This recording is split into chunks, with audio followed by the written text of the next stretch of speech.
O sea, yo quise hacer esta acotación y esta puntualización, porque no me gustaría que necesariamente nos pongamos en que todos los servidores públicos que hay en este momento en este país, es más, hay mucho más, pero mucho más servidores públicos que van a servir y no a servirse. Sí. ¿Me explico? A nosotros nos agrada, a Luis y a todo el equipo de Agenda Económica, que una persona, que un muchacho, en cierta manera como tú, tenga esa vocación, que quiera necesariamente, no necesariamente ser político, pero sí ser un servidor público para darle un servicio a la nación. Exacto. Yo te felicito por eso. Gracias, Ezequiel, y qué bueno que haces esa aclaración, porque en algún momento me tocará también ser un servidor público, y para que no me vean de la manera de que no me voy a servir y no a servir al pueblo. Y como tú dices, hay muchísimos servidores públicos y funcionarios que trabajan por el país. Incluso, bueno, nombrar personas, yo podría dejar unas a un lado y se vería mal, pero sabemos de muchísimos que trabajan por el bien del país. Y algo que me preguntaba Luis por email, que si yo consideraba que, bueno, en términos generales, si la política está desgastada, yo no creo que ni nuestros líderes ni la política esté desgastada. Como tú bien decías, para mí la sociedad, es la sociedad la que está desgastada por una simple y sencilla razón. La sociedad es ambigua, la sociedad te demanda a ti transparencia, la sociedad te demanda a ti bajar la corrupción. Pero cuando tú te encuentras con los ciudadanos y ves que los para una MED o ves que están en una entidad pública, lo que quieren es que les resuelvan fácil o que simplemente les ayuden. Tú tratas de corromper, entonces. Se están tratando de corromper, por más de que el funcionario público tenga la intención, la sociedad termina corrompiéndolo. Es que para haber corrupto tiene que haber corruptores. Exacto, los corruptores son los que están llevando y demandan... se beneficia del corruptor. Imagínense. Entonces, demandan a la persona que no sea corrupta, pero lo están incitando a ser corrupto. Lo están haciendo. Entonces, la sociedad, con una buena educación, como tú decías, que una buena educación, concientizar a toda la sociedad de realmente de cuál es la función del político, cuál es la función del público. No es... La función del político no es satisfacer las necesidades de la persona en el momento de elección y satisfacer un deseo. La función del político es satisfacer la necesidad de la sociedad en conjunto, de la nación, viendo los proyectos que son necesarios en un momento adecuado para los cuales poder ejercer. Mi profesor de Economía Pública, Magín Díaz, me hacía referencia de un caso que, bueno, Chile sabemos que tiene mucha diferencia con los demás países de América Latina. En Chile llegó un momento en que iban a construir, cuando él estaba estudiando allá, la 5ª línea del metro, si mal no recuerdo. Tenían el dinero, exacto, para construirlo, pero no la construían. Sino 2 años después la construyeron cuando era óptimo económicamente hablando y cuando era beneficio para el país. Aunque se tenía el dinero, se tenía todo preparado para poder iniciar, no era óptimo, no era viable poder construir en ese momento, sino que vieron cuando era económicamente factible para poder construir y se hizo. Yo creo que ver ese tipo de cosas que se pueden, yo creo que implementar y de más manera aquí en el país, porque los políticos ni los gobernantes son extraterrestres, nacieron en la misma sociedad que se desenvuelve. Son parte, vienen de la sociedad. Exacto, o sea, se criaron con la sociedad. Y si llegan con un tipo de ideología es porque la sociedad tiene esa ideología. Ay, porque la tradición aquí de hacer política y en mucha parte del mundo es con una intención más personal que de servicio público. Y el criterio de la gente que hace política en la mayoría de los casos es llegar a la posición para enriquecerse, ¿no? Eso es una realidad.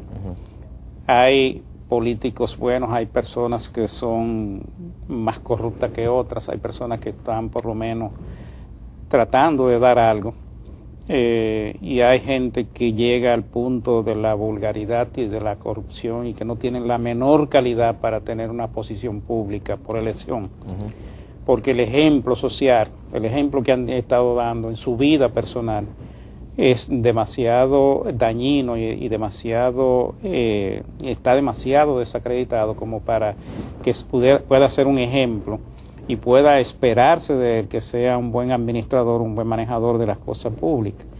En muchos casos, Carlos y Ezequiel, las organizaciones políticas son culpables de este tipo de cosas porque no hacen realmente una elección en términos del criterio de moralidad, de educación, de formación, de honradez, sino que lo que buscan son gentes que sean capaces de hacer cualquier cosa en la política para tener el éxito de alcanzar la posición. ¿De qué vale? ¿Qué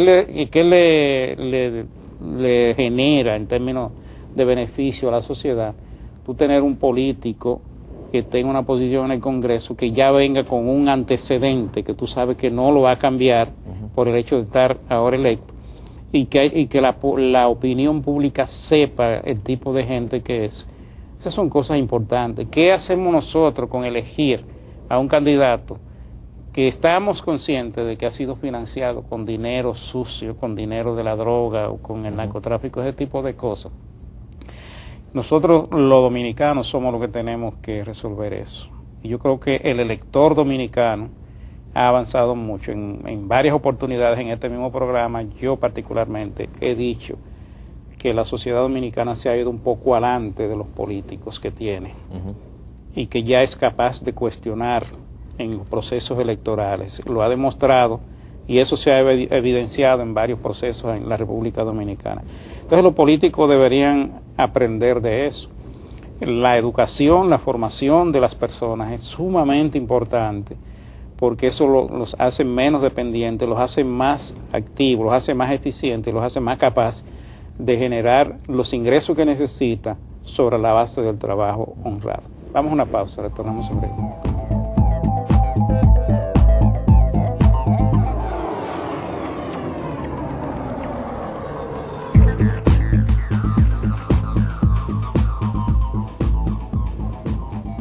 Gracias, amigos televidentes de Agenda Económica, por mantenerse ahí con nosotros. Hoy día estamos trabajando un tema bien interesante, un tema al cual nosotros le damos una importancia extraordinaria.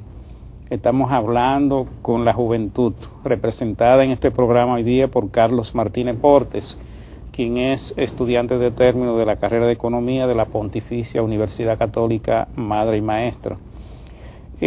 Antes de hacer este programa con Carlos, yo tuve alguna comunicación vía electrónica, le preguntaba cuáles eran sus inquietudes, qué le gustaría hacer como profesional. Él me mencionaba que le gustaría trabajar en una entidad pública donde él pudiera desempeñar su capacidad, que se más o menos se relacionaba con la carrera que él estudió.